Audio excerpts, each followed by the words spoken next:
Erin decides to kind of clear out her life, and as part of it, she takes a stack of her books to the local Little Free Library, which is in a sort of dark corner of London that no one really goes to. And she accidentally leaves a really important book, which has the last card from her best friend inside it. And so she doesn't realize that she's put it in the library, and she keeps going back in the hope that whoever took it will return it. And eventually it is there, and someone has replied to all her notes in the margins.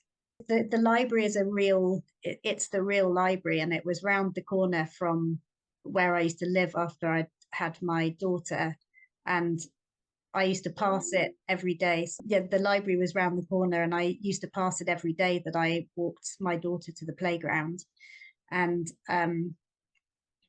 I used to start looking inside it every time I passed it. And as she got a bit older, we'd both look in it together for books.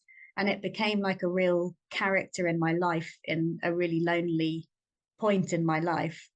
And after a while, I started thinking, what would happen if people started leaving books for each other in a library, and what would that look like, and what would happen if they started writing notes in those books?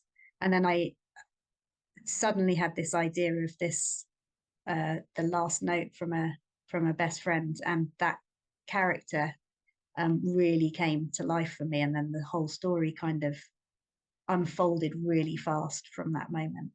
It's all classic novels, so there's many: To Kill a Mockingbird, Great Expectations, Wuthering Heights, Beloved, On the Road. I've got them all here. I've got my own little library. Middlemarch, Great Gatsby.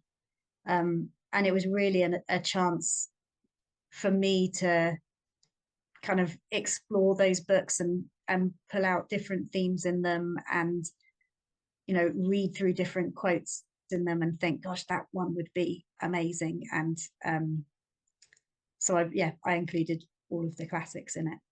It was actually an amazing experience where I would think, oh, that would be a really lovely book to include, and I'd start reading it and a quote would jump out at me, and it was normally at the exact time that there was a part in the book that I was writing about. So, for example, there's a moment where James is a bit lost and he wants to run away from his life for a bit, and I had already started them exchanging on the road at that point, and there's so many quotes in that, and that happened kind of over and over again. And there were a few that I put in and then removed again because they didn't work, or I just found one better.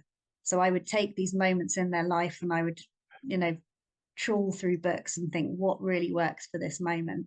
And then there's the book that kind of ties it all together, which kind of brings in their childhood, and that one, I went through a few different books, and then I suddenly remembered The Perks of Being a Wallflower, and it's just perfect for the theme in it.